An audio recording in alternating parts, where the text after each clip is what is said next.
All right. So, I just recently saw the Justice League Snyder's Cut.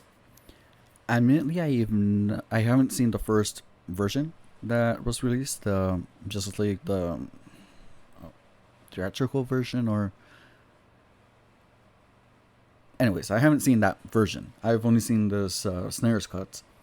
And for those who are not aware, on the backstory of this film, the director of the film, Jack Snyder, he had started his vision on kind of creating this connected universe with the DC heroes, and unfortunately, something horrible happened. I mean, one of the most horrific things for a parent is having to bury their own child. And for Jack Snyder, even though I'm not aware of all the details, I mean, his daughter apparently did commit um, suicide or did uh, ended her life, unfortunately. And he had to attend to his family business. Um, so he had to withdraw from the film in the middle of the production, and take care of affairs, and also grieve, mourn for the loss of his daughter. And it was kind of horrible. I am not sure how he managed to get the strength to return to this film, because I would think that there would be a strong connection between what happened with his daughter, with that horrific event, and the film, right? Remembering what happened and why he had to withdraw himself from the first place. But I'm kind of glad that he did continue, that he did return, and that he was given a chance to kind of recreate or actually finish the project that he had started. I believe it was just Wheaton who was who finished the film. They brought him in. I think they redid some scenes, and then he did his own version. But Jack Snyder, he refilmed certain parts, and this was released. Was known as the Snyder Cut. Now, in the Justice League that I saw, this one, it happens a year after the event with Doomsday and Superman, where Superman got killed. And well, obviously they're mourning his death. Wonder Woman is doing her thing, being a superheroine. Batman is also doing his own thing, although Batman is actually doing something, not just doing his superhero stuff. He actually is trying to recruit other heroes. And so in the first part of the film, we see him looking for Aquaman, and he does find him, but he is not willing. I mean, he is really not happy or ecstatic of joining a group. So he says, nah, I'm just good, and just leaves him and doesn't really join the group. Wonder Woman, she is on board with the group, so at least we have Batman and Wonder Woman. And Bruce Wayne, Batman, however you want to call him, he actually finds another person who appears to be very fast. Or actually, they don't define him as being fast. When they bring him out to screen from security cameras, he says, well, one instant he's here, and then in 1/8 or 1/10 of a second, he's back again. He disappears and then reappears. And so you can imagine that is Flash, which I don't know if I liked this version of Flash. It's nothing against what is his name, Ezra Miller. There's nothing against him, because I did enjoy his acting in Fantastic Beast, but there is something odd about the character.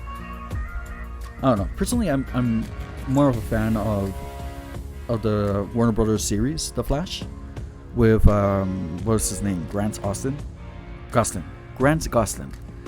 I liked his Flash better. Um, in this version of the Flash, Ezra, he acts out as if he barely has learned about his powers and is kind of learning, but he's also doing like 3 or 4 jobs and is not really sure where his life is headed, and his father's in prison and all that. But he's not using. But it's not like he's a superhero. He's not using his powers to save other people yet. Um, Whereas with Grant Gustin, I mean, his version of the character is that he's already in for insects. He's already helping other people, but by the time he gets his powers, he sees that he can help people even further. And so he's goofy, but he is also serious on what his intentions are, that he really wants to help others.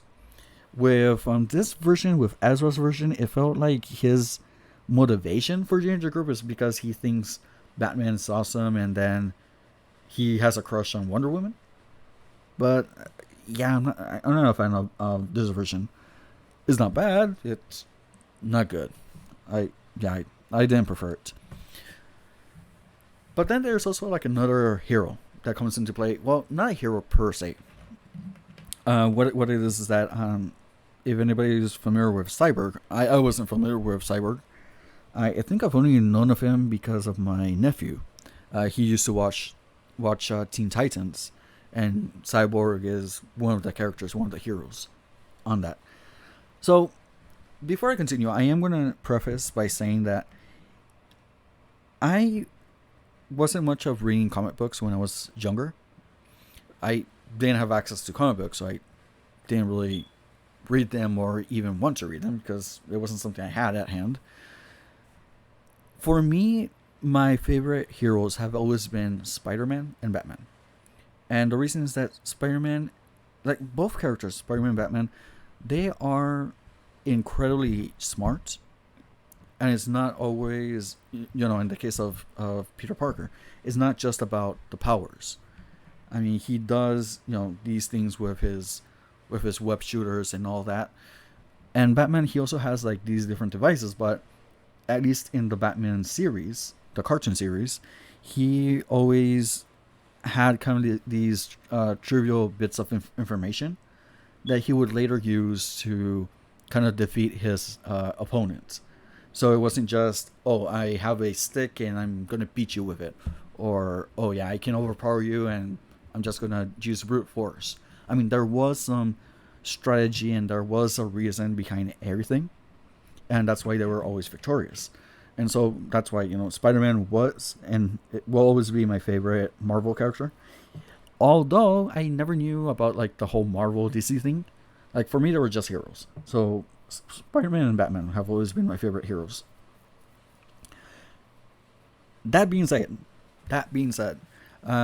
I wasn't aware of the whole like the multiverse or anything like that. So for me, this was an interesting thing because, and I'm going to kind of go into spoilers a bit. What ends up happening is that they find that there is this mysterious being, not from Earth, but this mysterious being who is looking for something that can be weaponized. They soon discover that there's actually 3 blocks that being is looking for. And the 3 blocks, what they do is that they have, when they harmonize, when they join together, they actually unleash this energy that's called the antimatter. And if this higher being or this supernatural being or this whatever, if this evil gets a hold of that antimatter, they can destroy the whole planet. And that is not something that you particularly want. Not if you want to save everybody. So, Batman, Wonder Woman, Cyborg, who apparently has 1 block for some reason, and the Flash, they are all looking for the blocks. Which, unfortunately, it's kind of bad because one of the blocks was with the Amazonians. And so, the Amazonians, which is that one place where Wonder Woman was from, over on the Mediterranean, The bad guy the villain had actually already taken that block. The villain had also appeared underwater at Atlantis and taken that block as well. So now they need one more. And that last one they already have, but they're trying to look for the other two. So they do manage to do kind of like this reverse thing in which when the villain finally gets a hold of the third block, um, Cyborg's father, who was a researcher and had dealings with that block, he actually managed to imprint a heat signature on it, and they were able to find where the villain's base was located. They arrive, they do the thing. The one thing I will say that I didn't like, because they do end up reviving Superman, and Superman is on par um, with the villain, except that when he woke up, he didn't have his immediate memory to recall what happened, and so he thought everybody was a villain until Lois Lane shows up, and then she's all, "No, remember me?" And he has that attraction, and then they go out, and he basically gets back his memories. So while the rest are fighting and looking for the other blocks, Superman's having a nice time with Lois and Martha, his mother. Now, the reason why I mentioned this is because when Superman finally arrives to the fight, he is way overpowered. I mean, the villain is smacking everybody around. I mean, Wonder Woman, Cyborg. The Flash is just fast, but even he is there. He's not able to do that much. But Cyborg and Wonder Woman were supposed to be these strong beings. Yeah, no, they're going down. Even Aquaman, who has now joined them, finally, saying all right, seeing that he has to also participate in order to save the world. That's his responsibility. Well, yeah, he's also getting a beating. Everybody's getting a beating. But also Batman, even though he has his gadgets and he has his vehicles, the other heroes do recognize that Batman is not a superhero. I mean, he doesn't have superpowers. So they do try their best to go between him and the villain. When Superman arrives, they just stare at him and go, oh, "It's Superman." That it's kind of like you're all heroes, you're on equal terms, but it's kind of like they idolized him. And even after the fight, like everybody's, "Oh yeah, Superman," and they look up to him, and I don't know, it rubs me the wrong way, because at that point it's kind of like they're holding Superman as almost like a god, instead of seeing him as an equal partner in the Justice League. And even in the end of the movie, Batman said, I have this, and at first they're doing it in his mansion, the Justice League, but Batman says, I want a round table so that we're all equal, kind of like Arthur's court, King Arthur's court. But the way that we're looking at Superman, it kind of seems like an imbalance of power, in a way. And so, I'm not going to rant about this, but I'll stop it there. But yeah, you can see where I'm going with this. So Superman arrives, he beats the villain with no problem at all. But they discover that it's not the villain acting on his own. He's actually kind of like a minion, per se, like a general for another greater villain. And this villain, you guessed it, or maybe you're like me and didn't know, but this villain is Darkseid. Now, Darkseid, he doesn't really fight or do anything in the movie, but we now know that he is the main villain. He's the one drawing the strings. We're going to keep an eye out for him in the future, if there's future films. This movie was extremely long. It was more than 4 hours. And it's not really a complaint. It kind of felt like this movie was meant to be several movies. Kind of like the Infinity Wars was for the MCU, the Marvel Universe, where they divided the movie into separate parts to detail the adventure of collecting the stones and then what happens in the aftermath with the Infinity Stones and all that. It felt like it was meant to be that way for this movie, and except that maybe they thought that they weren't going to have that much enough an audience, or maybe they didn't trust in the success of this film, or maybe Zack Snyder was intending to use a different method of filming for this movie. I don't know, but it did feel like they crunched several movies into one. So it was really long, but there was a lot of things happening as well. It wasn't overwhelming. There was a lot of things happening, but you did see a succession. And so many of the fluff that you usually see in this multi-part series, you didn't get that fluff here as much, which is it is appreciated, so that's fine. But I would like to see a continuation. I would like to see. I wouldn't want the Justice League to stay as this single film.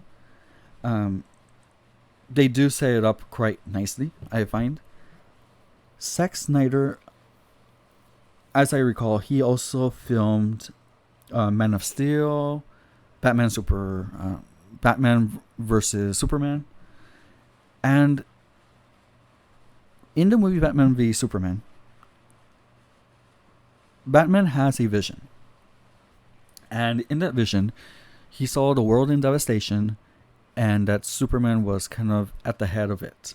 Now, this is going to be super spoiler, so if you didn't mind the spoilers before, that's fine. But this is kind of spoilers, the after spoilers, because this is what comes out at the last half hour, more or less, after like the main film has finished. This is more like the epilogue, or like just like additional scenes. And what we have is that in the extra scenes, the vision that Batman had in Batman v Superman, where the world is in devastation, is very much like an apocalyptic situation, and he has his kind of desert gear. Well, I consider it desert gear, but he has like his goggles and all that, and a rifle or a gun. We see the same thing, and in Batman vs Superman, it looked like his vision was something that Superman was going to do. That was more like a fear of what would happen. And so we thought that, okay, Batman has this type of dream. He thinks that Superman is going to destroy the world. So that's why he goes against him, because he sees the aftermath of what happens when beings like Superman and General Zod, when they're let loose on Earth, wreaking their havoc, and nobody can stop them. Not even missiles, or not even the most dangerous artillery can stop them.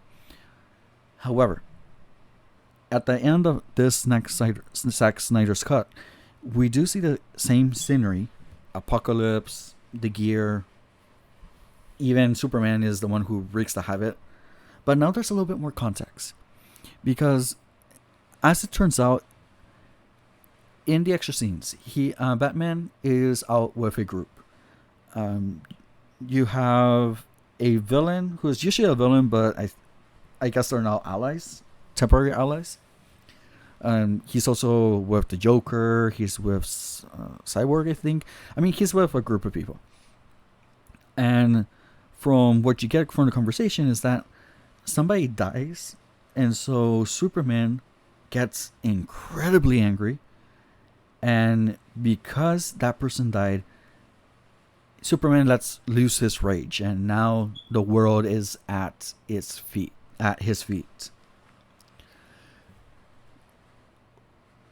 It's easy to say that, okay, right here, these are just assumptions, right? But it's easy to say that, probably Lois dies, and Batman was in a place that he might have been able to stop it.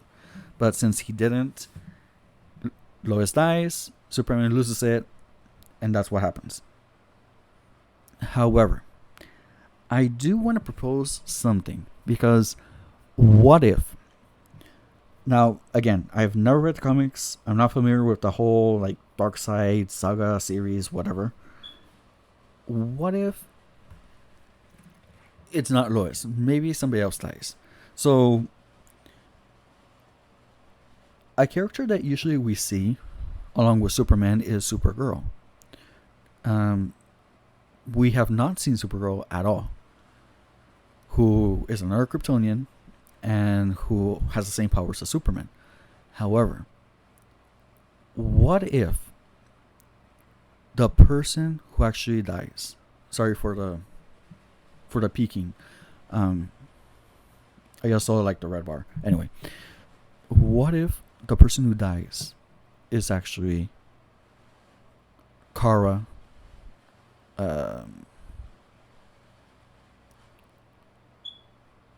I can't remember the name, but what if it was Kara, Superman's cousin, Supergirl? What if she's the one that dies? Or what if something happens to her and that's why Superman, lost control and now...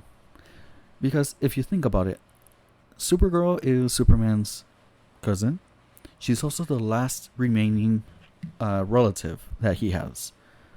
Not only are they the only Kryptonians left, but she's the only living relative that is left from, Krypton being destroyed. So, what if she's the one that dies? I don't know how that would work, how that would fit in.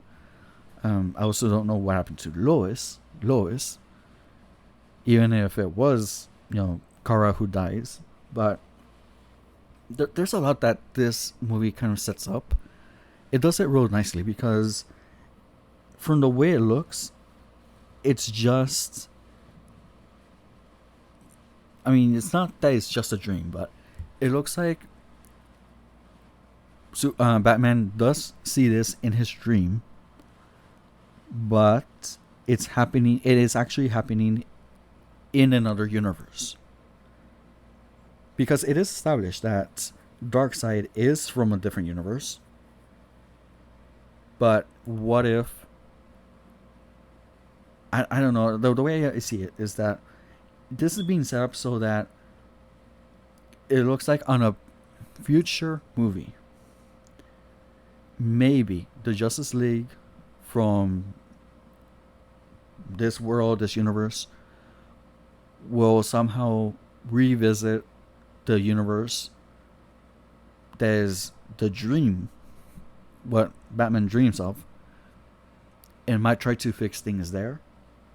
Or he might get the solution for how to prevent from a situation where Superman loses control. Maybe that's where he'll get it from. I see that there can be a connection between those universes. We'll have to see. I just hope that they continue with the series, with this saga. I hope that Zach Snyder is given the opportunity to continue on with his project, because you can see the beginnings of it since Batman vs Superman. So, I just hope that they allow him the opportunity to continue on with his work and that nothing else happens. Anyways, that's just my take. Again, I've seen that there's multiple people that have an issue with this movie, or at least in the title or the thumbnail, they have like, oh, what's wrong with Snyder's Cut or something like that. So for me, this was actually enjoyable. It's a long movie. It's an epically long movie. It's even longer than The Lord of the Rings, like any one of those films. But again, because there isn't that usual fluff that you get when it's in multiple movies, it's not as bad because there is a constant movement, and the pace does allow that for to continue. I didn't feel like it was rushed. Well, yes, rushed, but I didn't feel like the pace was too much to stop it and then stand up and leave and do something else. I was able to sit down, watch it through the whole thing, and then continue on. Hopefully the next movies happen, first of all, but also I hope that the next movies are not as long. I do need to recharge after. Even watching The Lord of the Rings, I have to recharge before I can see the next part of the series. We'll see. But what did you think? Did you like the Justice League? Did you see the previous Justice League? Have you seen both of them? Which one did you like? Which one did you dislike? Just leave a comment. Let's start a discussion. Let's keep it civil. And, as always, see you in the next one. Bye-bye.